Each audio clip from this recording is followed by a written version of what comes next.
सत्य के प्रयोग अथवा आत्मकथा। लेखक मोहनदास करमचंद गांधी। विषय बैरिस्टर तो बने, लेकिन आगे क्या। मैं जिस काम के लिए बैरिस्टर बनने के लिए विलायत गया था, उसका मैंने क्या किया, इसकी चर्चा मैंने अब तक छोड़ रखी थी।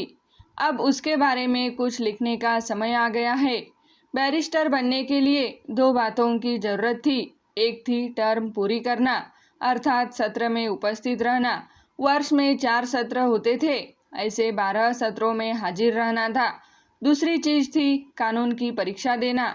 सत्रों में उपस्थिति का मतलब था दावतें खाना, यानी हर एक सत्र में लगभग 24 दावतें होती थी, उनमें 6 में सम्मिलित होना। दावतों में भोजन करना ही चाहिए ऐसा कोई नियम नहीं था, परंतु निश्चित समय पर उपस्थित रहकर भोज की समाप्ति तक वहां बैठे रहना जरूरी था। आम तौर पर तो सब खाते पीते ही थे। खाने में अच्छी अच्छी चीजें होती थी और पीने के लिए बढ़िया मानी जाने वाली शराब। अलबत्ता उसके दाम चुकाने होते थे। यह रकम 2.5 से 3.5 शिलिंग होती थी, अर्थात 2-3 रुपए का खर्च हुआ। वहाँ यह कीमत बहुत कम मानी जाती थी, क्योंकि बाहर के होटल में ऐसा भोजन करने वालों को लगभग इतने पैसे तो शराब के लिए ही लग जाते थे। खाने के खर्च की अपेक्षा शराब पीने वाले को पीने का खर्च अधिक होता था। हिंदुस्तान में हमको यदि हम सभ्य न हुए तो इस पर आश्चर्य हो सकता है।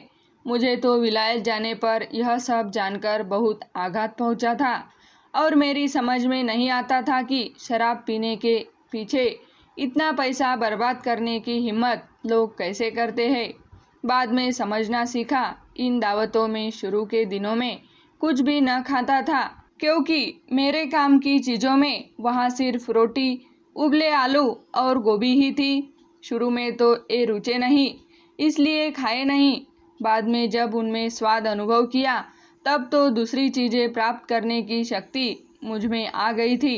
विद्यार्थियों के लिए एक प्रकार के भोजन की और बेंचरों के लिए अलग से अमीरी भोजन की व्यवस्था रहती थी। मेरे साथ एक पारसी विद्यार्थी थे, वे भी अन्नाहारी बन गए थे। हम दोनों ने अन्नाहार के प्रचार के लिए बेंचरों के भोजन में से अन्नाहारी के खाने लायक चीज़ों की मांग की। मांग कबूल हुई। इससे हमें बेंचरों की मेज पर से फल वगैरह और दूसरी शाक सब्जियां मिलने लगी। शराब तो मेरे काम की नहीं थी। 4 आदमियों के बीच शराब की 2 बोतलें मिलती थी, इसलिए अनेक चौकड़ियों में मेरी मांग रहती थी। मैं पीता नहीं था, इसलिए बाकी 3 को 2 बोतलें जो उड़ाने को मिल जाती थी। इसके अलावा इन सत्रों में महारात्रि होती थी। उस दिन पोर्ट और शेरी के अलावा शैंपेन शराब भी मिलती थी। शैंपेन की लज्जत कुछ और ही मानी जाती है, इसलिए इस महारात्रि के दिन मेरी कीमत बढ़ जाती और उस रात हाजिर रहने का न्योता भी मुझे मिलता। इस खान पान से बैरिस्टरी में क्या वृद्धि हो सकती है, इसे मैं न तब समझ सका न बाद में। एक समय ऐसा अवश्य था कि जब इन भोजों में थोड़े ही विद्यार्थी सम्मिलित होते थे और उनके तथा बेंचरों के बीच वार्तालाप होता तथा भाषण भी होते थे। इससे उन्हें व्यवहार ज्ञान प्राप्त हो सकता था। वे अच्छी हो चाहे बुरी, एक प्रकार की सभ्यता सीखते थे और भाषण करने की शक्ति बढ़ाते थे। मेरे समय में तो यह सब असंभव ही था। बेंचर तो दूर, एक तरफ अदृश्य बनकर बैठे रहते थे। इस पुरानी प्रथा का बाद में कोई मतलब नहीं रह गया। फिर भी प्राचीनता के प्रेमी घी में इंग्लैंड में वह बनी रही। कानून की पढ़ाई सरल थी। बैरिस्टर मजाक में डिनर बैरिस्टर ही कहलाते थे। सब जानते थे कि परीक्षा का मूल्य नहीं के बराबर है। मेरे समय में 2 परीक्षाएं होती थी, रोमन लॉ की और इंग्लैंड के कानून की।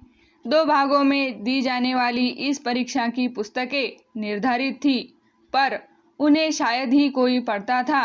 रोमन लॉ पर लिखे संक्षिप्त नोट मिलते थे, उसे 15 दिन में पढ़कर पास होने वालों को मैंने देखा था।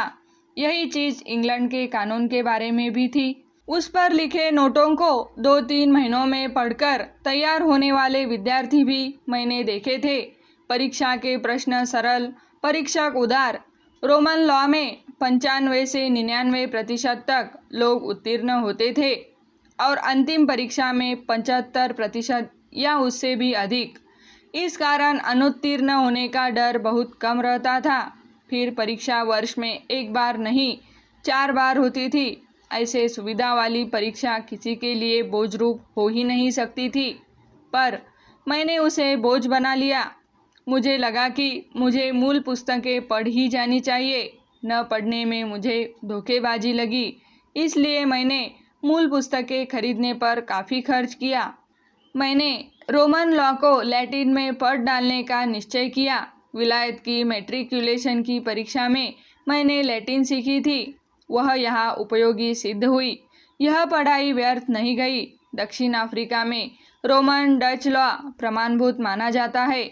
उसे समझने में जस्टिनियन का अध्ययन मेरे लिए बहुत उपयोगी हुआ था।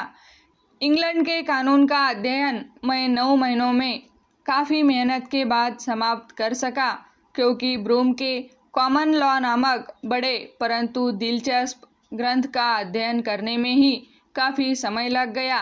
स्नेल की इक्विटी को रसपूर्वक पढ़ा, पर उसे समझने में मेरा दम निकल गया। व्हाइट और ट्यूडर के प्रमुख मुकदमों में से जो पढ़ने योग्य थे, उन्हें पढ़ने में मुझे मजा आया और ज्ञान भी प्राप्त हुआ। विलियम्स और एडवर्ड्स की स्थावर संपत्ति विषयक पुस्तक और गुड्यू की जंगम संपत्ति पर लिखी पुस्तक मैं रसपूर्वक पढ़ सका था। विलियम्स की पुस्तक तो मुझे उपन्यास सी लगी। उसे पढ़ते समय जी जरा भी नहीं उबा।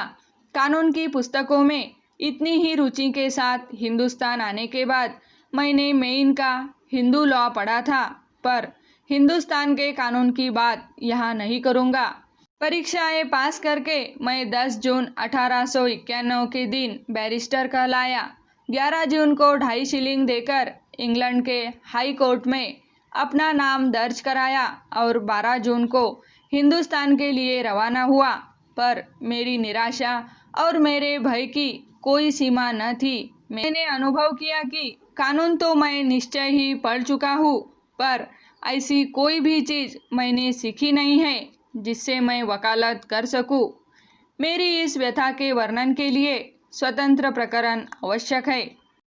यह प्रयास अच्छा लगे तो चैनल को सब्सक्राइब, लाइक और शेयर करें। धन्यवाद।